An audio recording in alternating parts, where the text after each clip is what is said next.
Thank you for standing by, and welcome to the Ternium fourth quarter 2024 results conference call. All lines have been placed on mute to prevent any background noise. After the speaker's remarks, there will be a question-and-answer session. If you would like to ask a question during this time, simply press star followed by the number 1 on your telephone keypad. If you would like to withdraw your question, press star 1 again. Thank you. At this time, I will turn the call over to Mr. Martí. Please proceed. Good morning, and thank you for joining us. My name is Sebastián Martí, and I am Ternium's Global IR and Compliance Senior Director. Yesterday, Ternium released its financial results for the fourth quarter and full year 2024. This call is meant to provide additional context to that presentation. I'm joined today by Máximo Vedoya, Ternium's Chief Executive Officer, and Pablo Brizzio, Ternium's Chief Financial Officer, who will discuss the company's business environment and performance. After our prepared remarks, we'll open up the floor to any questions. Before we begin, I would like to remind you that this conference call contains forward-looking information that actual results may vary from those expressed or implied. Factors that could affect results are contained in our filings with the Securities and Exchange Commission and on page 2 in today's webcast presentation.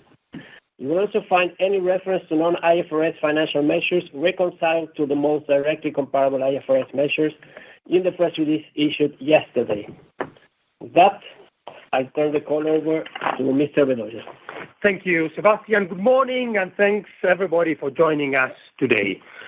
Ternium reported shipments of 16 million tons for 2024, with adjusted EBITDA of $2 billion on a 12% margin. In a challenging year for the steel industry, our operation generated $2 billion in cash. The company's net cash position remains strong at $1.6 billion by the end of December, even though CapEx was close to $2 billion in the year, and we paid dividend of more than $600 million. During the quarter, we made significant progress on our downstream expansion project in Mexico. The plating line at Pesquería, along with the finishing center, started operations and are steadily advancing in the ramp-up process. We currently have 2 remaining lines under construction for the completion of this project: a cold rolling mill, whose planned startup has been advanced to December of 2025, and a hot-dip galvanized line, which will also commence operation by the end of the year. Another positive development of the fourth quarter is that the wind farm in Argentina began generating electricity in December. All of the 22 wind turbines have already been installed. The wind farm is expected to deliver approximately 480 gigawatt-hour per year, replacing the majority of our purchase of third-party electricity in the country. This initiative provides substantial economic benefits and assists the company in achieving its decarbonization goals. I would like now to address the latest developments in international trade. A surge in U.S. trade actions during the last few weeks has been creating substantial uncertainty in the global market. Mexico, together with Canada, are among the countries that have been singled out by the recently announced trade measures. In addition, steel has been a specific target, as the U.S. announced it will revoke all country-specific exceptions to the 25% tariff on steel import under Section 232. I'm a strong believer in the advantages of the USMCA. There is a deeply complementary relationship among USMCA members, which has led to increased trade, investments, and job creation within the North American region. The USMCA has played a critical role in enhancing the competitiveness of the whole area. Therefore, we believe that the value chains among these nations will continue to thrive, further deepening commercial integration among the three countries is the way to go, and it would be beneficial for all of them. Ternium is well equipped to navigate any potential trade scenarios due to its ability to adapt its structure in response to changes in the landscape. As always, we will continue our effort to enhance the efficiency of our operations to reduce costs. We are ready to compete effectively in today's uncertain environment. Now, let's review our main steel markets. In Mexico, shipments in the fourth quarter decreased due to a weaker than expected commercial market. The industrial market in Mexico is showing steady activity levels following an increase of 6% in auto industry's production in 2024. On the other hand, weak government infrastructure investment and uncertainties surrounding trade actions are affecting volumes in the commercial market. This will probably continue to happen until a definitive understanding of the final trade measures is achieved. Moving now to Brazil, 2024 was a positive year with flat steel apparent consumption increasing a healthy 10%. Vehicle productions grew strongly as well, with a 10% increase compared to 2023. 2024 saw significant operational improvements in Usiminas, resulting from investments made in recent years, particularly the relining of blast furnace number 3. As a result, Usiminas produced 3.2 million tons of crude steel, among the highest volume levels of the last 10 years. On the other hand, imports of flat steel exceeded 3 million tons in 2024, setting a new record. China remains a destabilizing factor in the international steel market. The construction of steel consumption in its domestic market in recent years has led to a disproportionate increase in export under unfair trade conditions. Imports from China have significantly disrupted the Brazilian market, accounting for approximately 80% of flat steel imports. The import quota system implemented last year did not achieve its goal. We look forward to more effective trade measures from the Brazilian government, especially as other countries strengthen their defense against unfair trade, potentially causing a diversion of China's export to other markets. On a different subject, we are very proud to share that last week, the Roberto Roca Technical School in Santa Cruz, located near Ternium Brazil facility, began its first classes. This is the second technical school that Ternium built and operates, with the first one active since 2000 near our Pesquería facility in Monterrey, Mexico. The school will provide high-quality technical education to its initial cohort of 192 students in the community and will accommodate close to 600 students over the next 3 years. All students at the Roberto Roca Technical School network receive scholarship based on their family financial needs, ensuring equal access to education.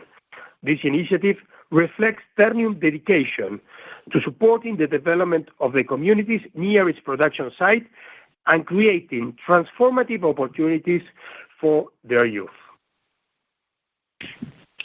Turning now to Argentina, in 2024, shipments experienced a year-over-year decline of approximately 20%. This reduction was primarily due to the implementation of macroeconomic measures by the Argentine government, which aimed to address substantial economic imbalance. Although Argentina's steel demand has been recovering throughout 2024, it's starting from a low base and has yet to return to historic sales volumes. The authorities in Argentina are advancing the transformation of the local economy through a process of deregulation, reducing public spending and taxes, and opening up trade. Although we welcome this transformation, Uneven progress in this area could increase the risk of higher imports of unfair trade products in the steel value chain. I would like to close my prepared comments with a few thoughts. U.S. trade measures against import are currently fluid. During the first half of 2025, it is likely that we will continue to navigate this uncertain scenario in the North American region. We trust that at the conclusion of the negotiations, rational decision-making will prevail, resulting in a region experiencing significant growth and improved defense against unfair trade practice. In the same line, the Plan Mexico, recently announced by the Mexican government, aims to address issues related to regional integration with a focus on industrializing for import substitution. The plan outlines strategy to attract investment and increase the local and regional content of manufactured goods throughout nearshoring, infrastructure development, and support for MSEs. In this context, our expansion projects in Mexico are crucial for strengthening Ternium's integration into the North American market, as rule of origin regarding melted and poured steel products are expected to become stricter.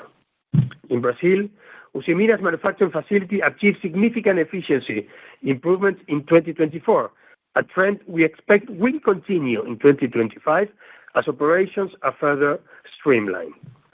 Finally, given the improvements in macroeconomic conditions in Argentina, I expect our shipments will continue recovering throughout this year. This concludes my remarks. Pablo, please proceed with a review of Ternium's performance in the fourth quarter. Thanks, Máximo, and good morning to everybody, and thanks for being with us today. Let's turn to the webcast presentation for a detailed look at our operations and financial results. If we begin in page 3, we see that adjusted EBITDA decreased this quarter. The key factors behind these results include lower realized prices in our main markets and a reduction in shipments. These were partially offset by a decrease in steel costs per ton. As we look ahead to the first quarter of this year, 2025, we anticipate a sequential increase in adjusted EBITDA, supported by a margin improvement and small increase in volumes. Moving to the next slide, net income for the fourth quarter was $333 million. The company recognized a $404 million provision reversal for ongoing litigations related to the 2012 acquisition of stake in Usiminas. The main difference between net income in the fourth quarter and the third quarter was a decline in operating income, as we have already seen, along with a negative effect of changes in foreign exchange results. On the other hand, we record lower income tax charges and the provision mentioned provisional reversal. Regarding to changes in foreign exchange results, it's important to point out the impact of the Brazilian real 12% depreciation against the US dollar during the fourth quarter on Usiminas US dollar denominated financial debt. This is because Usiminas uses the real as a functional currency, not the US dollar. Now let's review the performance of our steel segments on page 5. In this quarter, steel shipments across all of Ternium's key markets declined, primarily due to the typical seasonal reduction in demand by the end of the year, and additionally, the commercial market in Mexico experienced a downturn, as Máximo already explained. Looking ahead, we expect some increase in shipments in Brazil during the next quarter of the year, first quarter of 2025, while shipments in Mexico and Argentina are expected to remain stable. In the following page, the steel segment net sales declined sequentially by 14% in the fourth quarter. In addition to lower shipments, this decrease was driven by a reduction in realized steel prices across all markets. The decline in prices was partially offset by a reduction in cost per ton, which, however, was not enough to avoid a decrease in margins. It's worth noting that the pace of cost reduction in our books is slower than the decline in raw materials and slab prices in the market, as the company is consuming high-price inventories acquired in earlier periods. Next, let's turn to slide 7 for the overview of our mining segment performance. Mining shipments remained stable during the quarter, but year-over-year, they were around 9% in the fourth quarter, mainly due to lower production levels both in Mexico and in Brazil. On the other hand, margins improved, mainly driven by lower costs. Let's move on to the next slide to review our cash flow performance. Ternium reported robust cash flow from operations in the fourth quarter, supported by a decrease in working capital, mainly driven by lower trade receivables. CapEx increased as we advanced the expansion project in Pesquería and finished the wind farm in Argentina. And additionally, we paid interim dividends in November.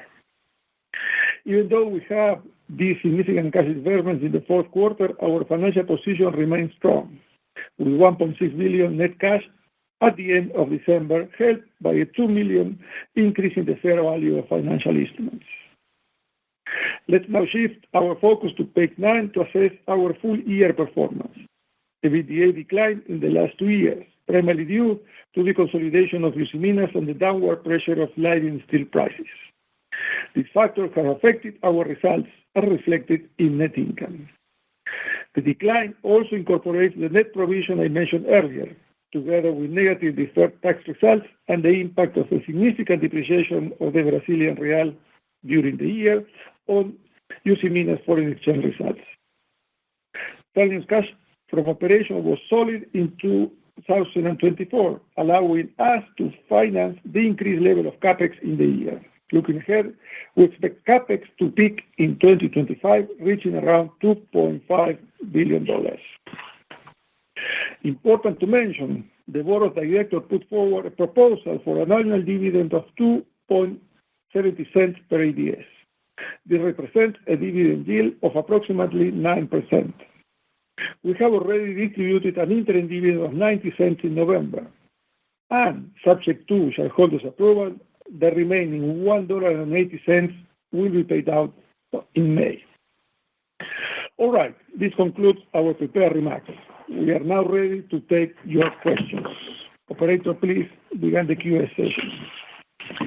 Thank you. The floor is now open for questions. If you have dialed in and would like to ask a question, please press star 1 on your telephone keypad to raise your hand and join the queue. If you would like to withdraw your question, simply press star 1 again. If you are called upon to ask your question and are listening via loudspeaker on your device, please pick up your handset and ensure that your phone is not on mute when asking your question. Again, press star 1 to join the queue. And our first question comes from Carlos de Alba with Morgan Stanley. Please go ahead. Yeah, good morning, everyone. Thank you very much. Yes, so the first question is, I'm going to try to press a little bit on the outlook for the first quarter. I know it's a lot of uncertainty out there, but how do you define a slight improvement, right? There is a wide range of consensus forecasts, and so it would really help if you can provide a little bit more details as to how you see the quarter evolving. And then I wanted to also ask an update on the different ramp-ups and the electric arc furnace project in Pesquería. You can maybe be a little bit. When do you expect the ramp-up of the finishing lines to be completed? And when do you expect the coil and the hot dip galvanizing new lines to be running at close to full capacity or full capacity if they start in December of this year? Thank you very much. Thank you, Carlos. I will start with the second, which is much more direct, and then try to answer the first one.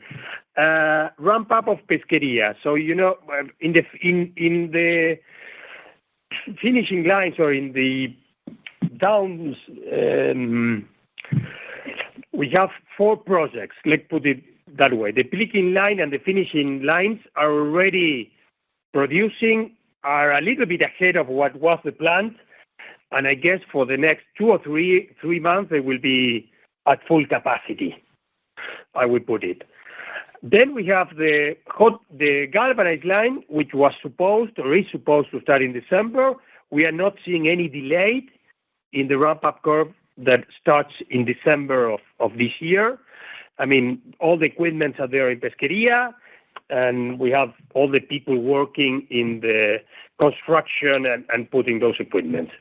In the cold-rolled facility in the PLTCM2, we were expected to start in February, March of 2026, but we are seeing some improvements and some better advance in the construction of the equipment and the facility. So we are expected to start in December of this year. So we are advance the ramping curve a couple of months.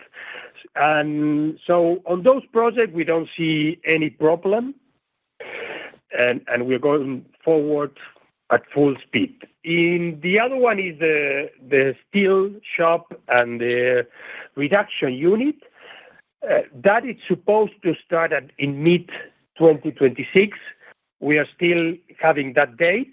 But as you know, in that facility, we don't have yet all the contracts finalized. I mean, we are finalizing in this quarter some of the contracts for equipment, and more important, most of the contracts for the construction, although the construction is going through. So by the end of next quarter, we will probably have an idea exactly of when we will start, but we are still holding the time for mid-2026. And just maybe to clarify, when would you expect the cold roll and the hot dip galvanized to be reaching full capacity?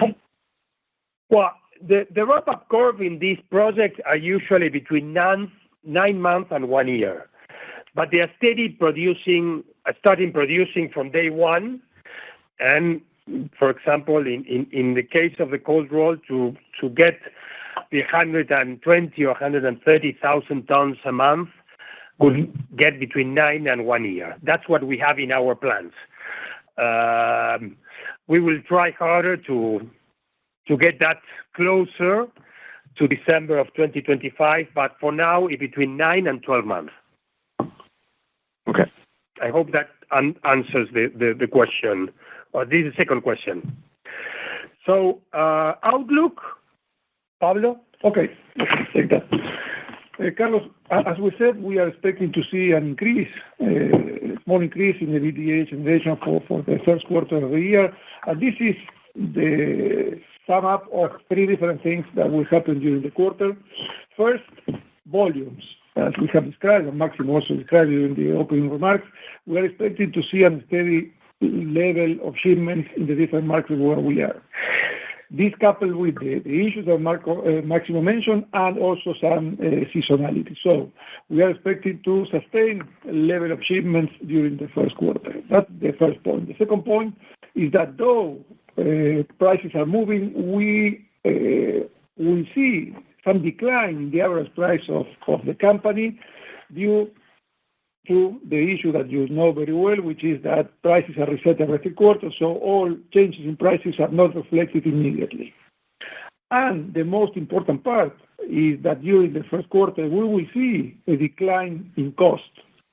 Differently from what we saw during the fourth quarter, this decline in cost will be higher than what we are expecting to see of the declining prices. So we are expecting to see a better margin during the first quarter.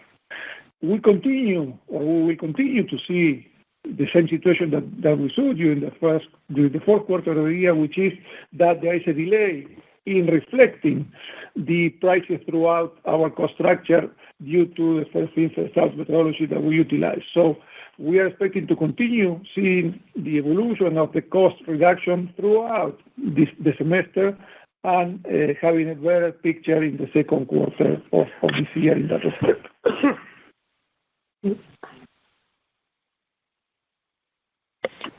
Your next question comes from the line of Caio Ribeiro of Bank of America. Please go ahead. Yes, good morning. Thank you for the opportunity. So my first question on your stake in Usiminas, right? Later this year, you have the option to purchase Nippon's stake within the control block.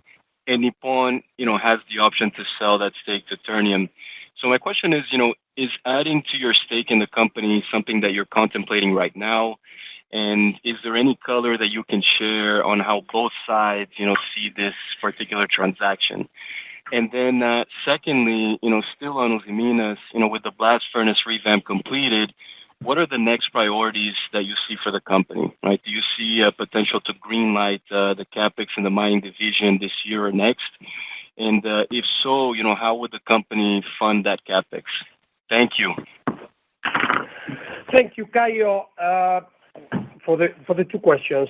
Regarding the first one, I mean, the only thing that happened, as you said, in July, is that both Nippon Steel and Ternium, we have the options to sell or buy, and they become accessible. I mean, we can exercise those from July. That's the only thing that changed in Usiminas. I clearly cannot speak of what Nippon is thinking of this, but from our side, I can say that, as you saw in the results, I am very pleased with how Usiminas and our partnership with Nippon Steel are performing today. So for now, we will keep working with the goal of bringing Usiminas to the highest potential. Regarding the priorities in Usiminas, clearly the CapEx in mining is one of the things that we are working. As I said in some other calls, we have to take the decision by the end of this year or the beginning of next year. But in the meantime, we're working very hard to get to the point of having to make the decision with most of the things done so that we don't have any delays if we go through that project. The other priorities of Usiminas are clearly improving the performance of Ipatinga's mill. That's clearly a priority of the management. There are some investments that we have to do and that we are doing in order to decrease costs and increase productivity. And the second is the commercial side, where we have all the challenges with the import for China and how we approach customers and give more value to customers. So those are the priorities that we are working in Usiminas right now. I hope it answered the question, Caio. Yes, absolutely. That's very clear. Thank you, Máximo. You're welcome. Your next question comes from the line of Alejandro de Michelis with Jefferies. Please go ahead. Yeah, good morning, gentlemen. Thank you very much for taking my questions. Couple of questions, please. The first one is, Máximo, you talk about Ternium being prepared to navigate the situation with tariffs and so on. Would that also include, say, putting on hold some of your new investments, whether it's in Mexico or any of the rest of the regions? That's the first question. And then the second question is, in the case of Argentina, you talk about the situation about volumes, recovery, and so on. Could you please talk also about the situation of the scrap exports and how that could impact also your cost base over there? Yeah, the second one, the scrap export, is not very significant for us. As you remember, I mean, in Argentina, we don't use much scrap. It's different than in Mexico. And so the amount of scrap we bought from the market every month is around 8,000 tons. It's clearly not an issue, the scrap. Probably it's an issue for other steel companies in Argentina that has a much more scrap basis in their inputs. But remember, us in Argentina, a lot. Regarding the call of new investments, no, we are not thinking of stopping or postponing any investments. As I said, the PLTCM, the cold rolling mill, and the galvanized are almost completed. I mean, by the end of the year, they're going to be completed. And if you see what is happening in the Mexican market, the Mexican market has a huge amount of imports from third countries, which we are not able to really attack, let's put it, or substitute. That's better. Substitute, because we don't have enough capacity probably to do so in the technical issue. So we are going to forward, and it's very rational to continue. The other one is the steel shop, and the steel shop, again, probably in all this that is happening, as you mentioned, in this uncertainty in the North American market, one thing that sure is going to happen is that the rule of origin are going to be strengthened even more. So melted and pour requirements we are going to need the melted and pour, and so for that I think that the Pesquería project strong the position of Ternium. I hope, Alejandro, it's clear. Yeah, no, it is very clear. And if I can follow up a little bit on that. So on the discussions that you're having with your main customers, particularly in the automotive industry for the rest of the year, how are they indicating volumes, say, between now and the end of the year then? They don't have any changes in the volumes. Remember, the auto industry in Mexico ended up a year with growth, and they are not indicating any changes. What they are doing is clearly working on changing some of the imports they have from third countries. So we are working with them to start changing or making running changes of imports they have from Asia mainly. That's very clear. Thank you. Thank you, Alejandro. Your next question comes from the line of Timna Tanners with Wolfe Research. Please go ahead.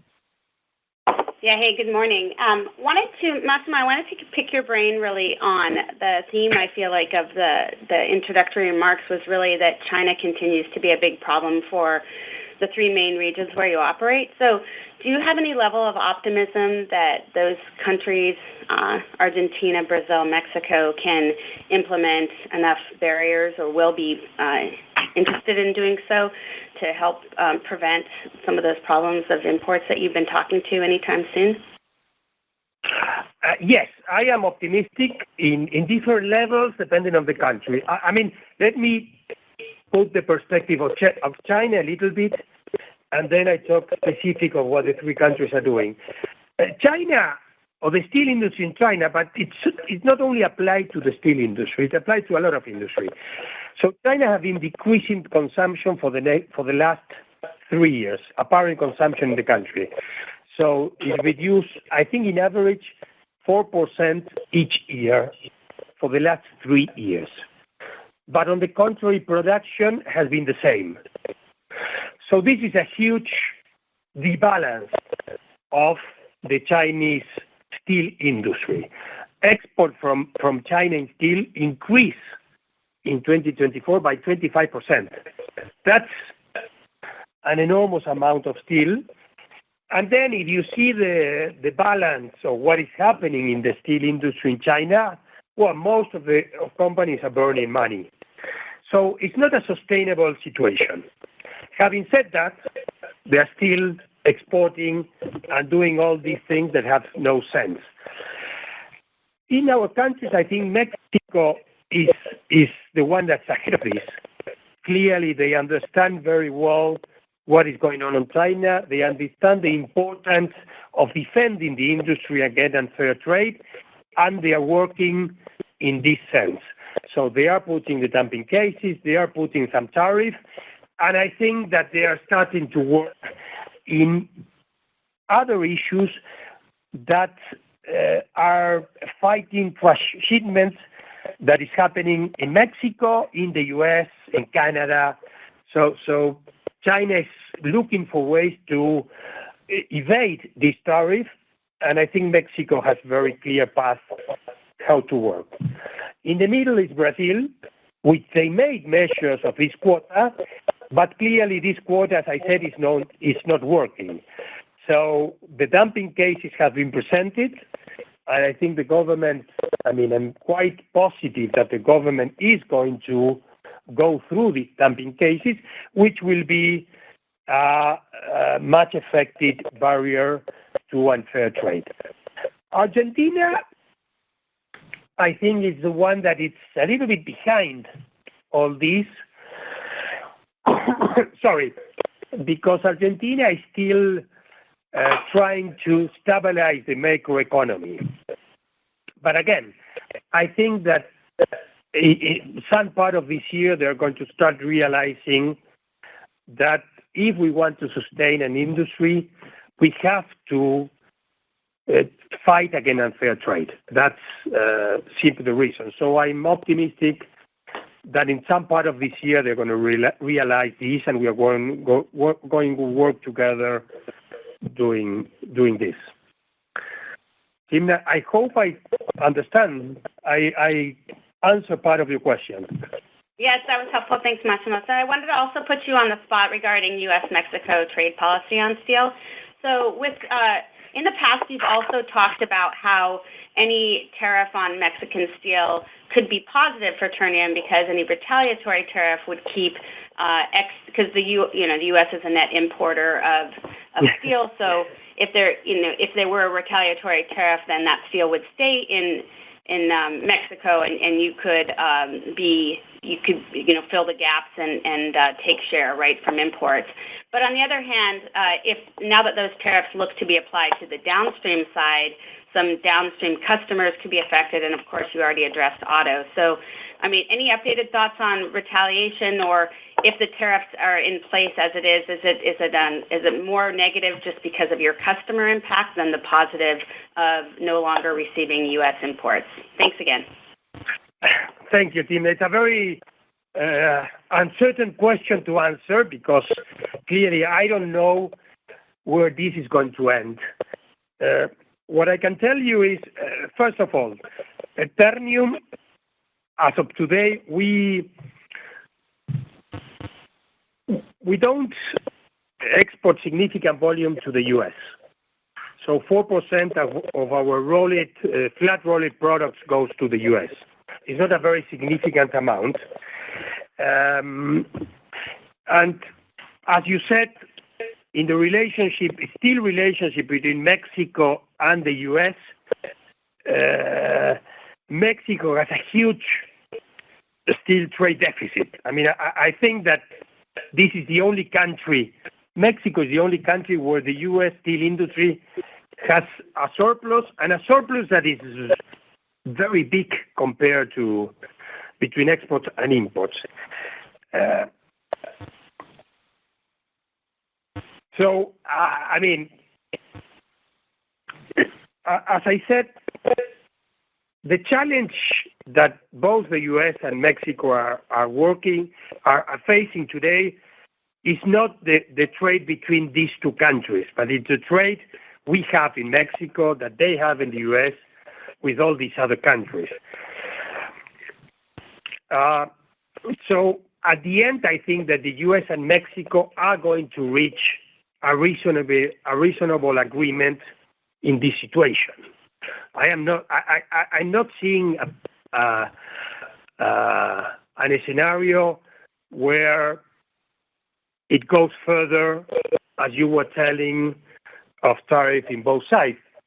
Because again, it should be a reasonable agreement given the situation.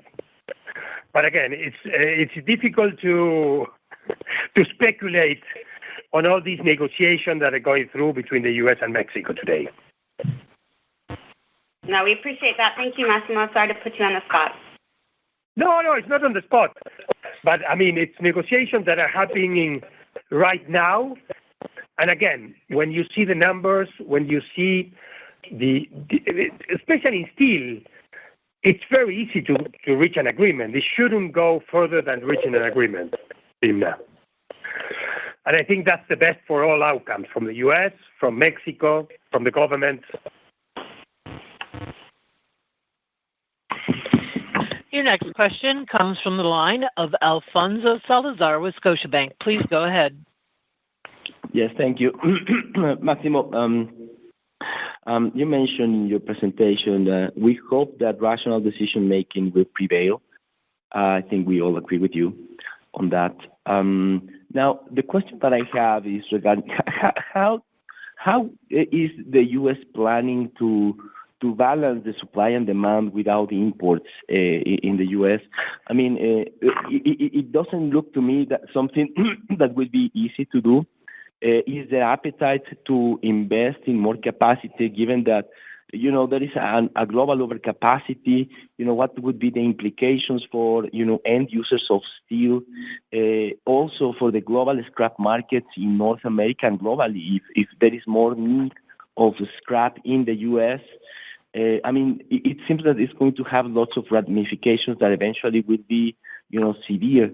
And we can end in a world in which basically we have this bifurcation of trade, with China, selling more to other countries and other countries and selling more steel, and then you have a sanctuary in not in North America anymore, but in only U.S.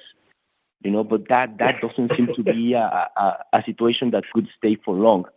So any color that you can provide, especially in how do you envision, a market that is properly supplied without imports in the U.S.?